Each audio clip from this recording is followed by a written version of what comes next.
नमस्कार. मी मोरेश्वर. हाय महाराष्ट्रामध्ये आपलं स्वागत आहे.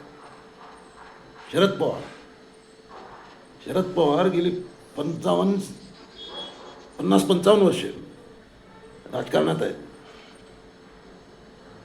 राजकारणात त्यांनी धमाल केली आहे या 50-55 वर्षात. पण आता महाराष्ट्राच्या लोकांनी त्यांना रिटायरमेंटकडे ढकललं आहे का? शरद पवार आज 85 वर्षांचे आहेत. पुढच्या वर्षी त्यांची राज्यसभाची मुदत संपते. तर शरद पवारांनी रिटायर व्हावं असं महाराष्ट्राच्या जनतेला वाटतंय का? हा प्रश्न यासाठी उपस्थित झाला आहे की नगर परिषद नगरपंचायत निवडणुकांचे निकाल, नगर परिषद निवडणुकांच्या निकाल स्पष्टपणे सांगतायत की शरद पवारांमध्ये आता पूर्वीची ताकद राहिलेली नाही.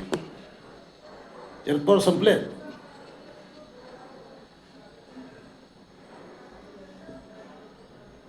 त्यामुळे शरद पवार, आपण पूर्वीचे शरद पवार पाहतो की स्वतःच्या ताकदीवर, स्वबळावर 60 आमदार निवडून आणत होते शरद पवार स्वतःच्या ताकदीवर.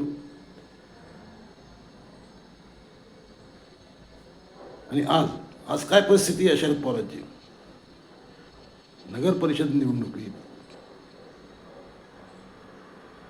शरद पवार फक्त 7 नगराध्यक्ष निवडून आणू शकले.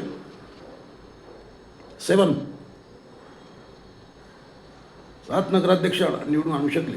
288 पैकी 207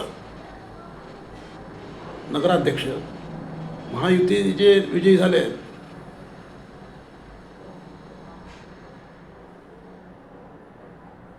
आणि महाविकास आघाडी, पूर्ण आघाडी मिळून मुबिया फक्त 44 नगराध्यक्ष पदे जिंकू शकली.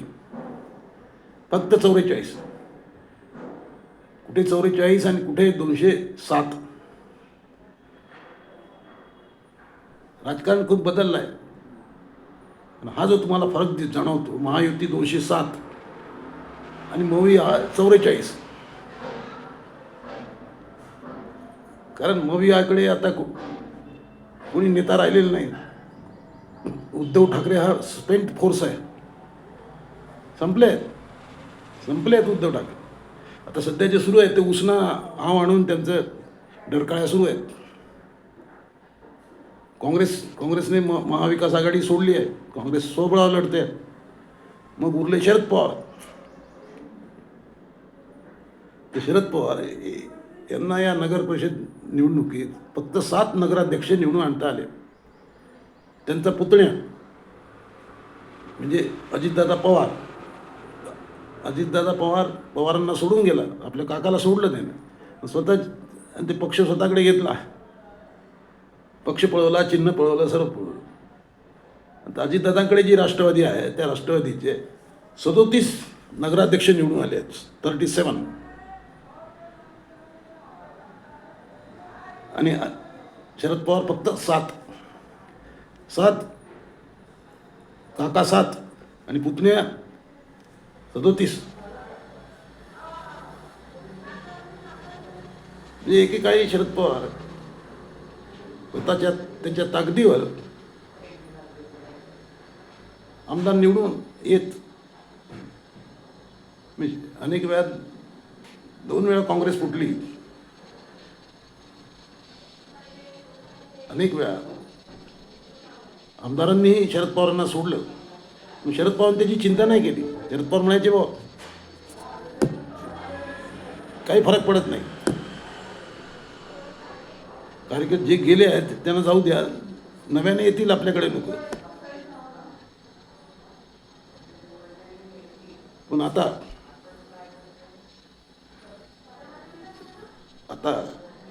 आपण परिस्थिती पाहतोय. लोकसभा निवडणुकीत महाविकास आघाडीला चांगलं यश मिळालं.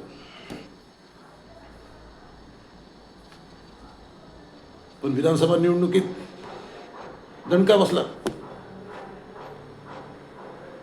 म्हणजे लोकसभा निवडणुकीत एकूण 48 जागांपैकी 30 जागा महाविकास आघाडीने जिंकल्या होत्या.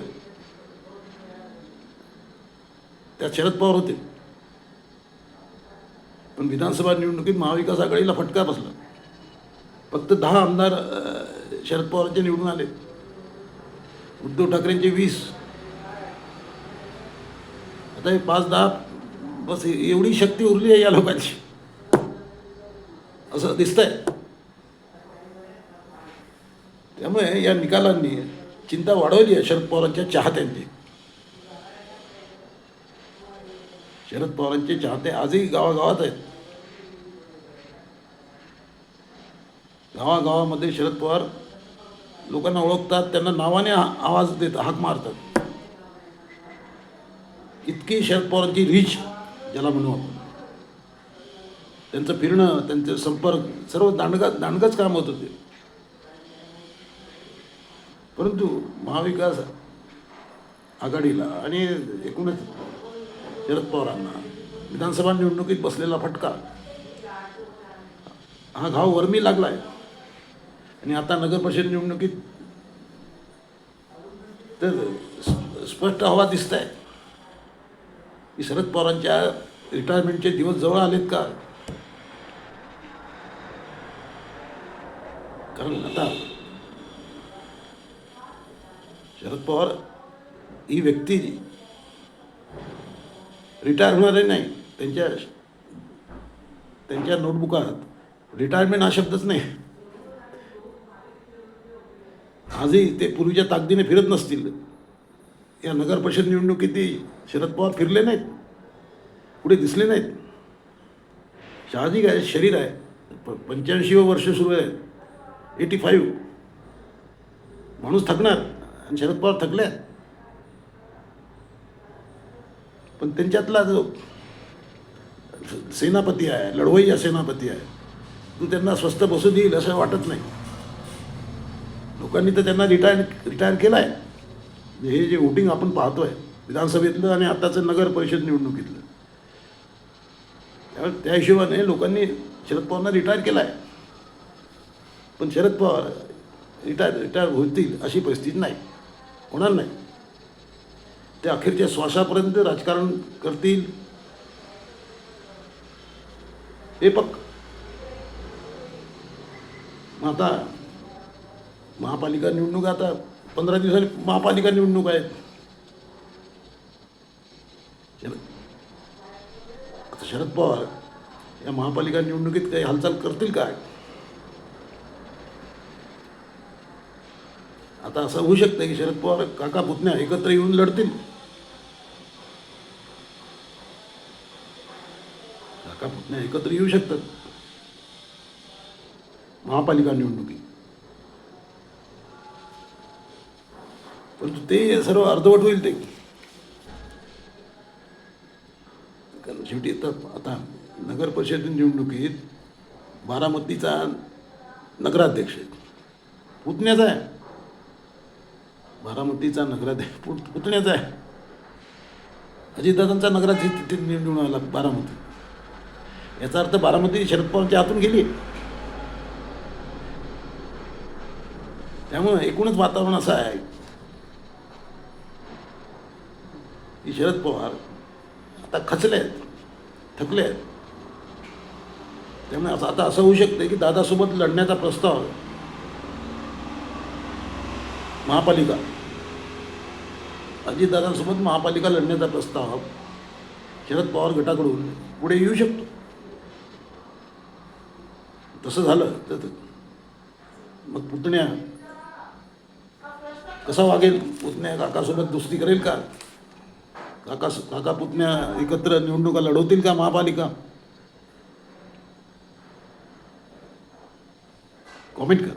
नमस्कार.